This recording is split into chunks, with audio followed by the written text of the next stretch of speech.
Hey, how's it going? Mr. Bill here, and today I wanted to tell you about this project file I just released. The project is called, or the track is called Crowdsource Data.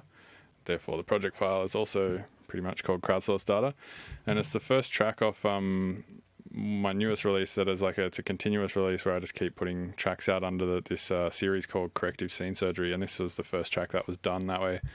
And slowly I'm going to put all these project files out so you guys can get them.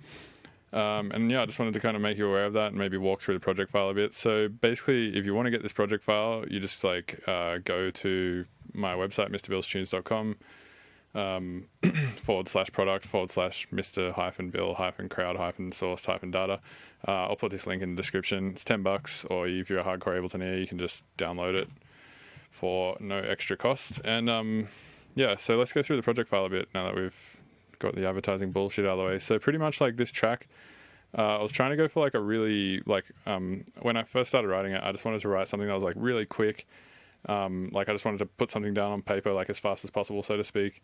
And I wanted to make something that was really sort of bent out of shape sounding and weird. It ended up sounding like this. I think this master sounds kind of shitty.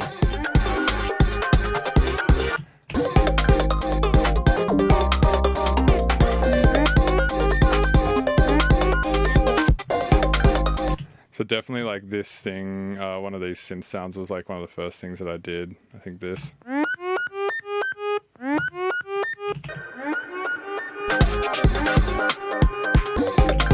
So yeah, there's that.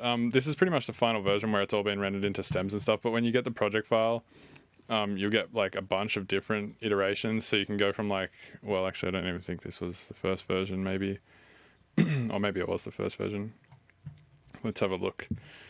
But yeah, you get a bunch of different iterations, so you can go through and sort of see where stuff started and where it came to now. So yeah, I think this was the first iteration. Obviously, there won't be samples missing in your version. That's just because I've been moving my hard drives around and doing all sorts of weird shit. So yeah, let's just replace these real quick. Yeah, I had to replace a bunch of hard drives because I was running out of space and I wanted to move to solid states, and then I did that, and now half of my projects have this issue, but the one you get should be fine. Also, if you go to the just this landing page, you can go through the product description, and you can kind of see I've written a blurb about every single iteration, and also told you which third-party plugins are used in every single iteration as well. And there's links to all the plugins if you want to go buy them or acquire them in whichever way you want. And then there's also some supporting video content. There's this basically a stream that I did that goes for, let's see how long it goes for. Goes for an hour and a bit. It's just me working on the tune, or 75 minutes, yeah. It doesn't cover the entire writing process, but it covers a bit of it. So yeah, this is where it started.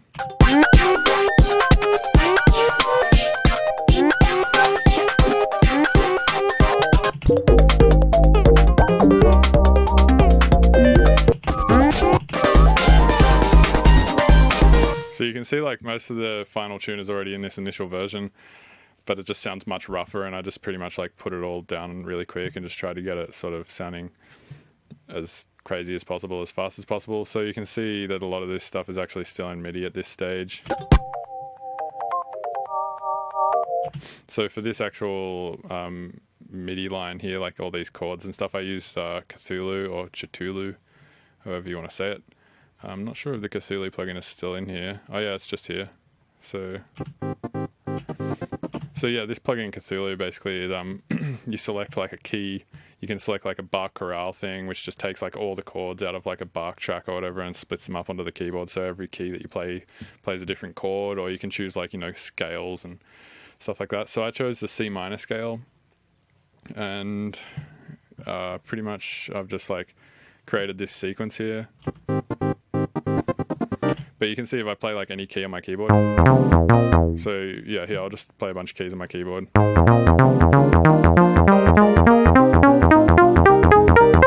So you can kind of see how it just creates chords and stuff.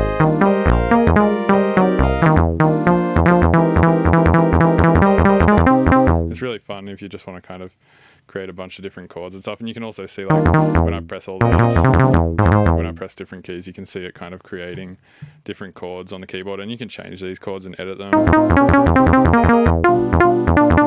So, you know, it's good if you suck at writing chords and stuff.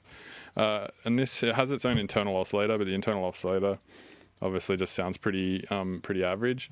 So what you can do is you can go to like a separate channel, like say this channel up here, and you can take the input from that channel. So you can say, what was that channel called? Chord MIDI.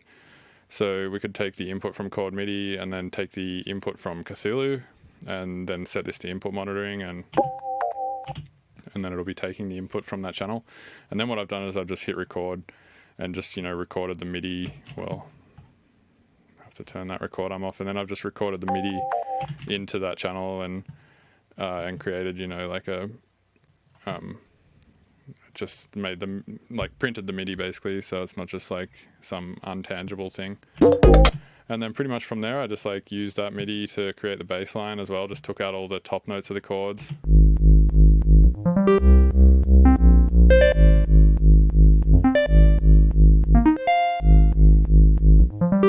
I kind of like the arpeggios at the end of the bars as well. Yeah, so anyway, yeah, the point is, if you go here, you can sort of see what my views are on like every different iteration, and like why I saved a new iteration, and what kind of difference every iteration made, and all of that stuff. Yeah, and it's kind of cool. I think this is a really nice way to learn. This is the way I learned how to write electronic music, is by downloading Tom Cosm's project files and like other people's project files that I could find online, and I would like look at them and reverse engineer them and pull them apart and sort of see exactly what was going on inside there, and just like sort of like seeing mostly like the relationship, I think, of like what their kick sounded like and what their bass sounded like, as opposed to what my kicks and my basses and stuff were sounding like in my project files, and like how they were like mixing their drums and getting everything sounding balanced and all of that sort of stuff. I think it's nice to be able to solo things and, you know, go through and just be like, oh, okay, so that's what a hat loop should sound like on its own in the mix or something, or, you know, and then there's another layer and stuff, and you kind of just start to build these like maps in your head about like what things should look like in their rawest formats. And I think that's kind of, yeah, a nice way to learn. So that's pretty much why I'm making this available. So you guys can get in there and check it out.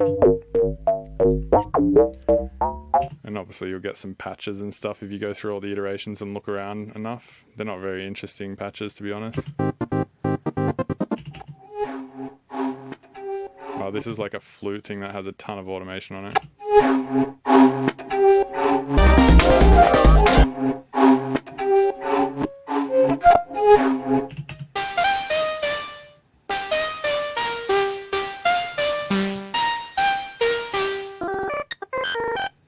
Some weird vocal samplers. This is just the first iteration too. Like, I'm sure if we go through this into like some of the later iterations, let's go into the garage version, you know, there's probably like completely different versions of this tune where I was experimenting with different beats and stuff like that. So it's kind of cool as well if you're just like a fan and you want to see kind of how my process works and see all the iterations and ideas that I go through before a tune becomes a complete thing.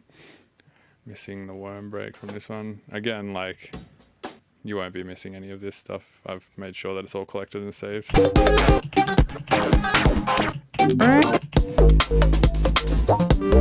So yeah, I guess here I was experimenting with some garage beats.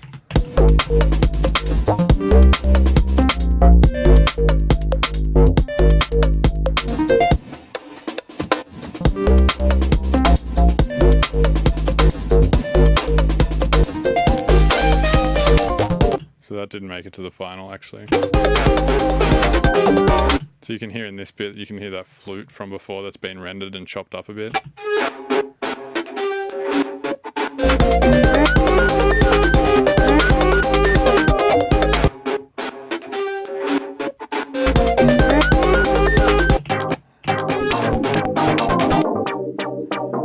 These mad wobbly fucking synths.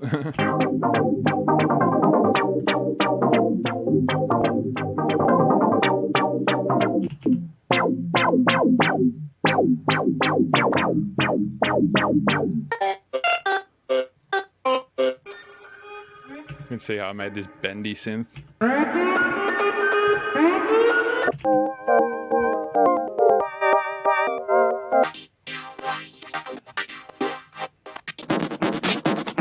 Yeah, so anyway, I think it's kind of an interesting way to interact with my music, is by doing this, like going through the project file and listening to it all. You can more than welcome to do remixes or pull the parts out that you want or anything like that. But yeah, anyway, take it or leave it. I'll put the link in the description. And anyway, have a good day. Catch you later.